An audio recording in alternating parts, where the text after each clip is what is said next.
Oke, assalamualaikum warahmatullahi wabarakatuh. Nah, di sini Pak, saya di hari berikutnya saya membaca tentang buku Kapital Selekta Politik di bab 1 itu menunjukkan bahwa materinya adalah konflik ekonomi dan politik. Nah, dijelaskan di dalam bab 1 ini, jadi latar belakangnya itu kuatnya kedudukan ekonomi orang Tionghoa dapat dilihat dari maraknya pengembangan toko-toko yang dimiliki etnis Tionghoa sepanjang jalan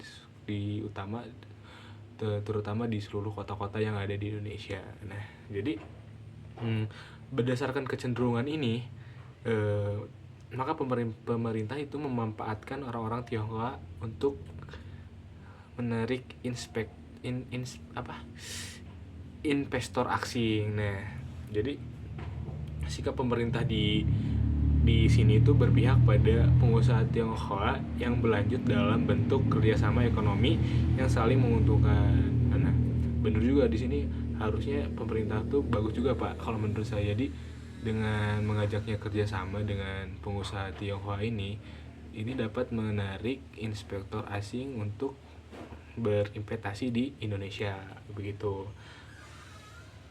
Nah, jadi di bab satunya itu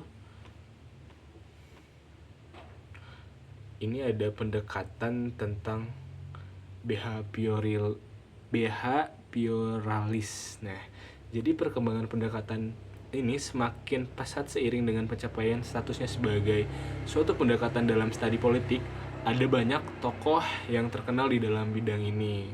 Nah, ada juga yang terkenal itu sebutlah namanya itu katanya penganut behavioralis ini seperti F.O.K, David B. Trowman, dan Gabriel Almond. Nah, jadi ilmu itu katanya hanya bisa dikembangkan kalau suatu penemuan diterima dan dipakai sampai saatnya ia lekang, terkuras zaman, dan hilang kemampuannya menjelaskan fenomena. Karena dari sikap diterima atau ditolaknya rasional ini oleh scientific community adalah suatu gerakan maju di dalam kultur keilmuan suatu bangsa. Jadi topik pemberitaan media nasional ini mampu melahirkan lokal-lokal yang banyak diwarnai oleh hasil-hasil survei politik dan polling lembaga-lembaga riset. Nah, jadi begitu Pak.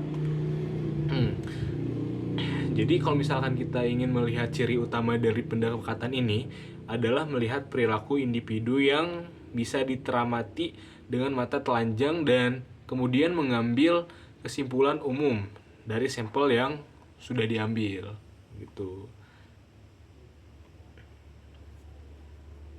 Terima kasih Pak.